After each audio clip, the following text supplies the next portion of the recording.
नमस्कार मित्रों, आज हम पढ़ने वाले हैं वागड़ का गोहिल वंश। तो इस वीडियो को शुरू करने से पहले मैं आपको बता दूं, अगर आप इस चैनल पे नए हैं तो चैनल को सब्सक्राइब करें, लाइक करें और वीडियो को फटाफट शेयर कर दें। तो चलिए इसे हम शुरू करते हैं।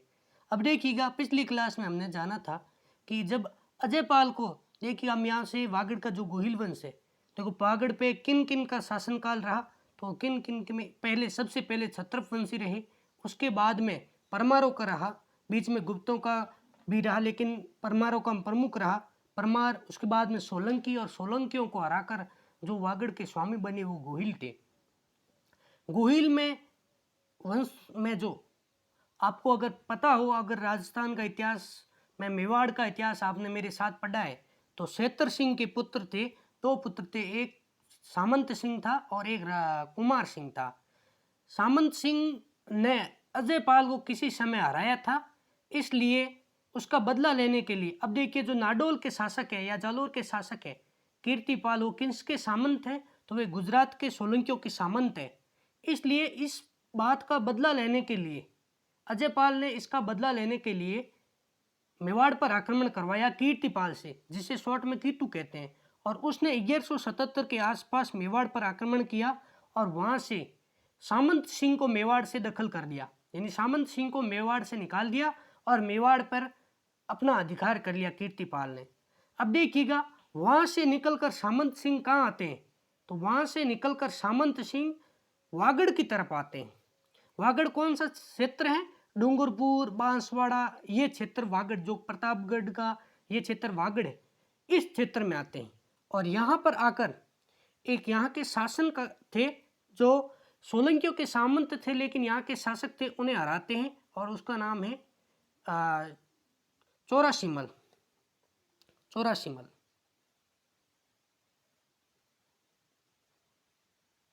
चौरासिमल को हराकर ये वागड़ के स्वामी बन जाते हैं और इनके जो वंशज है वो यहीं पर रहना प्रारंभ कर दिया। लेकिन जो सोलंकियों में महाराजा भीमदेव द्वितीय हुए, उन्हें भोला भीम भी कहते हैं, उन्होंने फिर से पुणे से सामंत सिंह को निकाल दिया। यहाँ से सामंत सिंह से वागड़ छीन लिया पुणे से। जो भीमदेव अगले शासक हुए, या भीमदेव आप कह सकते हैं, जो गुजरात के शासक हुए, उन्होंने यहाँ से सामंत सिंह को निकाल दिया।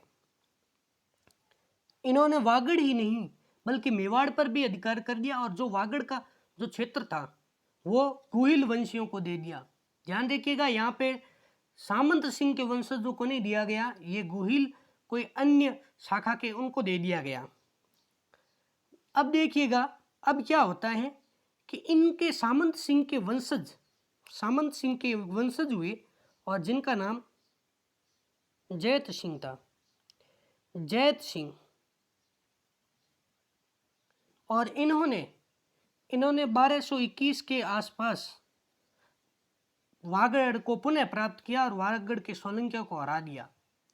अब देखिएगा, इनके जो वंशज हुए, उन वंशजों में किन किन का नाम आता है, तो इनके वंशजों में एक तो थी सिंहड़ देव, एक थे विजय सिंह देव, एक थे देवपाल देव, जिन्हें देदू कहा जाता था, देवपाल देव। और देवपाल देव के वंशज हुए वीर सिंह। अब देखिएगा, वीर सिंह ने क्या किया कि वीर सिंह, जिनकी राजधानी क्या थी, बड़ौदा थी उस समय, और वागड़ की राजधानी बड़ौदा थी, और वीर सिंह डूंगरिया भील को हराकर डूंगरिया गांव बसाते हैं। ध्यान देखिएगा, डूंगरिया गांव किसने बसाया, तो डूंगरिया गांव वीर सिंह ने बसाया, लेकिन डूंगरिया नामक भील को हराकर वहां पर बसाया। अब देखिएगा, वीर सिंह के जो वंशज हुए उनका नाम है भचुंड। और भचुंड क्या करते हैं कि भचुंड का पुत्र हुआ, जब ये शासक बने, इनके बाद भचुंड का जो पुत्र हुआ डूंगर सिंह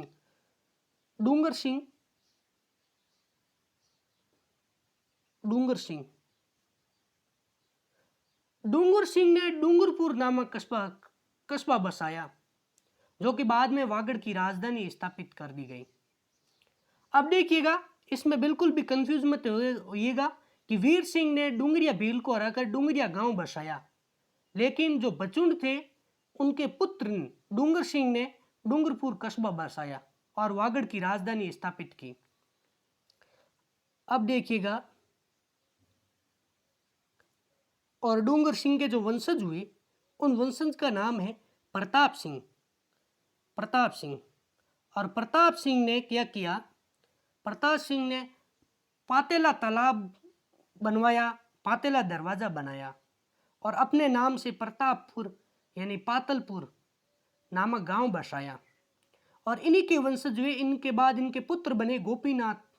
गोपीनाथ वागड़ के शासक बनते हैं और गोपीनाथ का राज्य अभिषेक 1426 को होता है। 1426 का इनका राज्याभिषेक होता है। और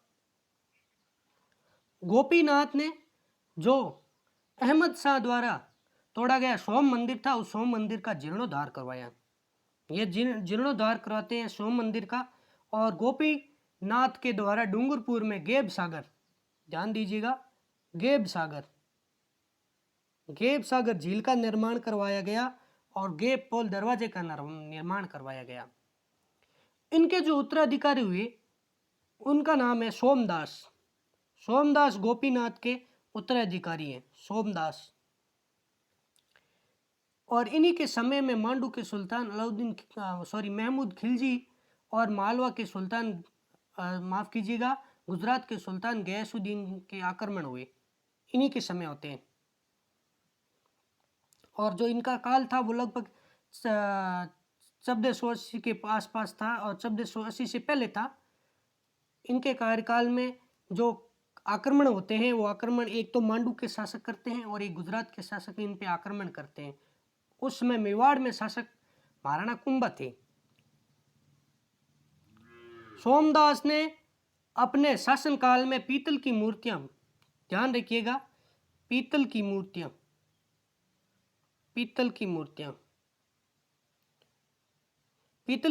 बनाने का प्रोत्साहन किया या लोगों को पीतल की मूर्तियां बनाने के लिए आकर्षित किया। इनके बाद जो इनके उत्तराधिकारी हुए वो गंगदास हुए। गंगा भी कहा जाता है, गंगदास भी कहा जाता है और गांगदेव भी कहा जाता है। वो डूंगरपुर के स्वामी बने। और वो कब बने? 1480 में बने। 1480 में डूंगरपुर के स्वामी बने। अब देखिएगा, गंगा की जो उपाधि मिलती है, गंगा की उपाधि राय राया मिलती है।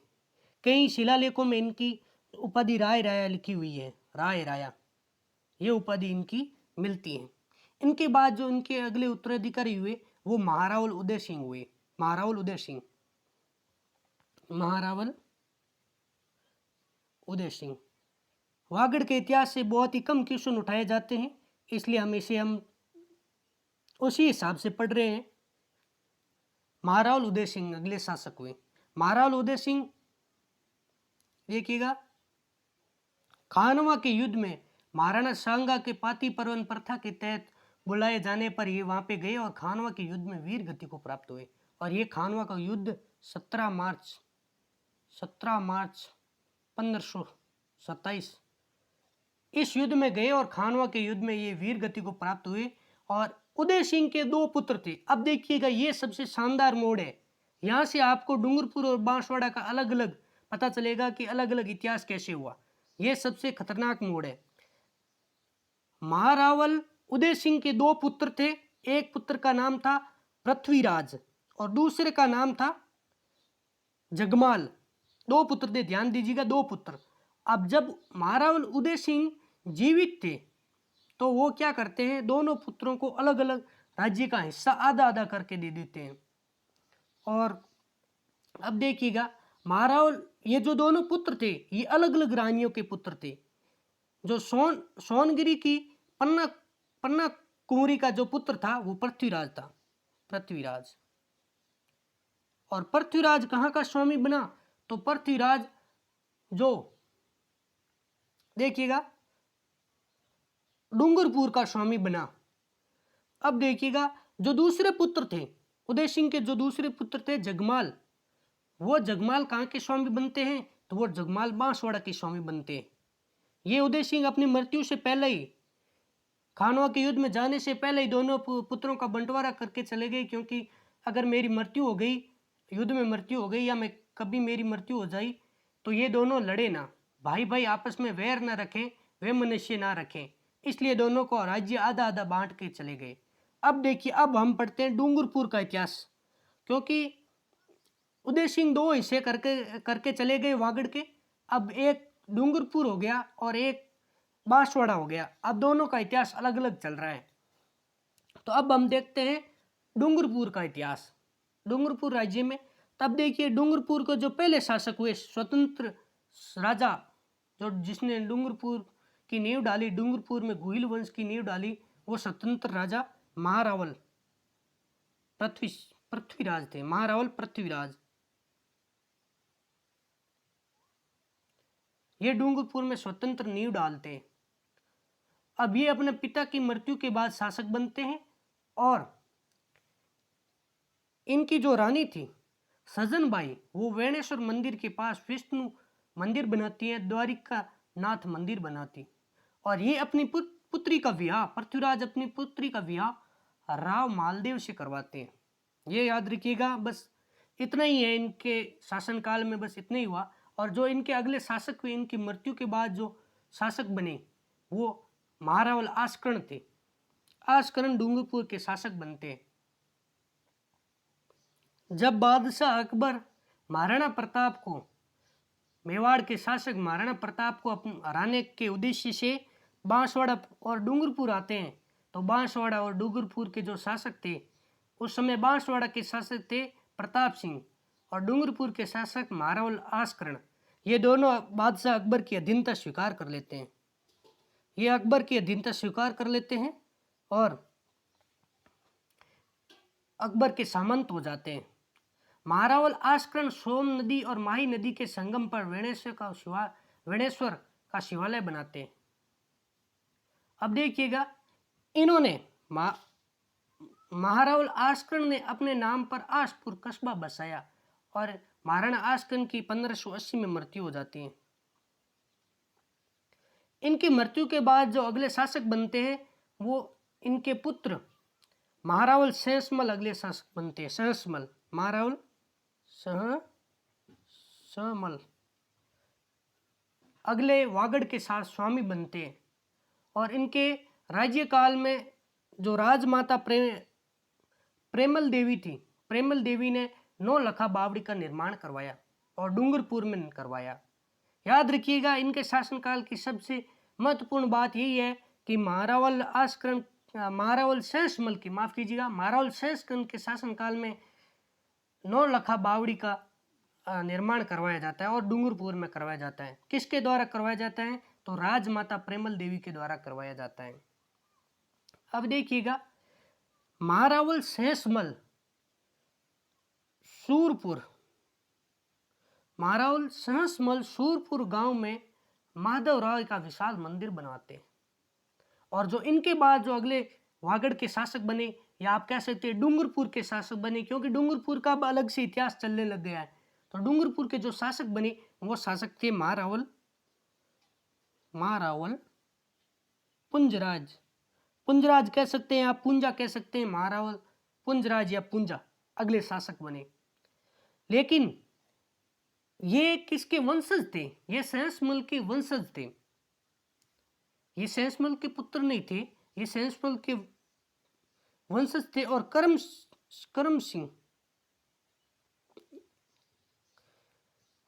करम सिंह के देहांत हुआ, उसके बाद ये शासक बनते हैं। और ये शासक कब बनते हैं? 1609 बनते हैं। ये सहसमल के वंशज है। अब देखिएगा, महारावल पूंजा एक डरपोक किस्म का शासक था, इसलिए इसने मेवाड़ के शासकों के भय से बादशाह शाहजहां से अच्छे संबंध बनाए रखे, और इसकी सेवा से शाहजहां प्रसन्न होकर इन्हें माही मरातिब का खिताब देते हैं। और देखिएगा, इनका जो निधन होता है वो 1657 में हो जाता है। 1657 में इनका निधन हो जाता है। और इन्होंने राजधानी डूंगरपुर में 9 लखा बाग का निर्माण करवाया। 9 लखा बाग, ये नौलखा बाग बनाते हैं और डूंगरपुर में बनाते हैं। और ये क्या करते हैं, गेव सागर झील की पाल पर 1623 ईस्वी को गोवर्धन नाथ का विशाल मंदिर बनवाते हैं। और इनके बाद जो अगले शासक बनते हैं वो शासन देखिएगा, इनके वंशज गिरधर दास के देहांत के बाद में कुंवर जसवंत सिंह जो कि 1661 में डूंगरपुर के शासक बनते हैं। कौन बनते हैं? जसवंत सिंह बनते हैं, जसवंत सिंह। और जसवंत सिंह ने मेवाड़ के महाराणाओं से अपना संबंध बनाए रखा। ये सुख शांति बनाए रखना चाहते थे, इसलिए इन्होंने मेवाड़ के महाराणाओं के साथ संबंध बनाए रखा। और जसवंत सिंह ने जब औरंगजेब के शहजादे अकबर द्वितीय ने उनसे विद्रोह किया और दक्षिण की तरफ भाग रहे थे और वो डूंगरपुर आए तो इन्होंने उनका आदरपूर्ण संस्कार किया, उनका स्वागत किया डूंगरपुर में। और फिर वे वहाँ से दक्षिण की तरफ चले जाते हैं, अकबर सेकंड दक्षिण की तरफ चले जाते हैं। और इनके देहांत के बाद इनके पुत्र खुमान सिंह डूंगरपुर के शासक बनते हैं। और खुमान सिंह की मृत्यु के बाद, खुमान सिंह की मृत्यु हुई 1702 को और जसवंत सिंह की मृत्यु होती है 1691 को। खुमान सिंह की मृत्यु के बाद जो अगले शासक बनते हैं वो शासक बनते हैं राम सिंह। अब डूंगरपुर के शासक कौन बने? राम सिंह बनते हैं, राम सिंह।